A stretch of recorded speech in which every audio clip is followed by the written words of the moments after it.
watching this, I just want to let you know this is a continuation of a conversation that already started. So I would suggest, if you haven't already, watch the part one or the previous part to this video, so you're not just jumping into the middle of a conversation and you can get the context and everything I've said before this point. But if you have already done that, then welcome back to the conversation. And in terms of, I guess, transitioning to forgiving other people, we can apply those two things to them too. But also, my video, if you've watched my video on when people mistreat you, understanding that that has nothing to do with you, that mistreatment of you is all a reflection of who they are in that moment, their level of consciousness, their numbness, their dysfunctional ways, whatever it is that you need to forgive someone of. First of all, separate it from you, because that is not a reflection of you. Yes, he wounded you and yes, he hurt you, but that does not define you or say anything about you. It's all about them. And now from that place, we can now see that they're doing the best they know how, even though sometimes you're like, really, like that's the best you can come up with, but they're doing the best they know how.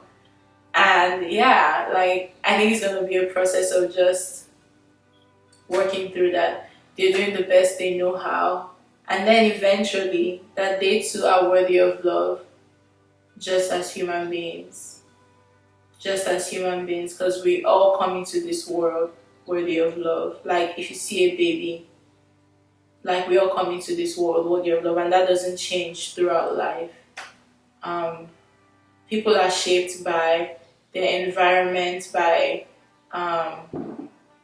insecurities, by lies, by just some really dark, difficult things sometimes, and because that's what shapes them, they act out of that sometimes.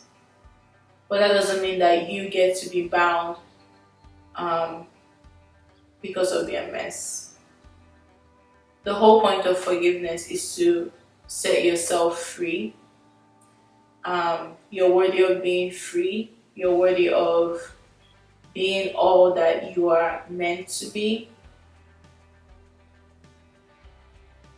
Yeah, I've seen that unforgiveness really holds us back, and it blocks love from flowing through us. It blocks love from flowing to us, because that is something that we're holding, onto, that repels, that is inconsistent, like that's incompatible with love. So it's dangerous for us to hold on to that, and we're worthy of letting it go, of setting ourselves free from that offense that someone has, or that that offense that someone has caused us with. We're worthy of letting ourselves go. There's this short film, and the premise of the short film was basically like, unforgiveness is like drinking poison and expecting the other person to die. Because the thing is that we're made from love, and our essence is love.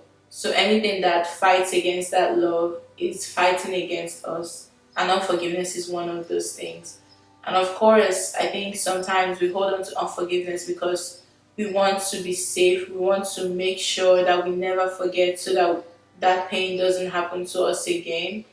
But the truth is that you can still love someone and forgive someone and have really good boundaries. Like if you watch my video on the beauty of boundaries, you can have really good boundaries and principles and guardrails that keep you safe and still live in a place of love and freedom and light. So those two things are not necessarily mutually exclusive, boundaries and forgiveness.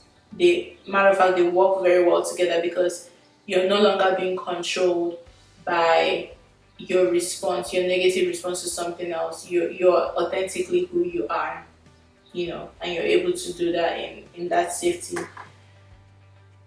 that you've created for yourself. Another thing I want to share about that has helped me in my journey of forgiveness so many different times, is that sometimes unforgiveness actually distracts us from the healing we want, like we need. Unforgiveness distracts us from healing. So in childhood, there's like we used to like name call each other, like insult each other back and forth, and our focus was on that other person and making sure that other person feels the pain of what they caused us and causing that other person pain.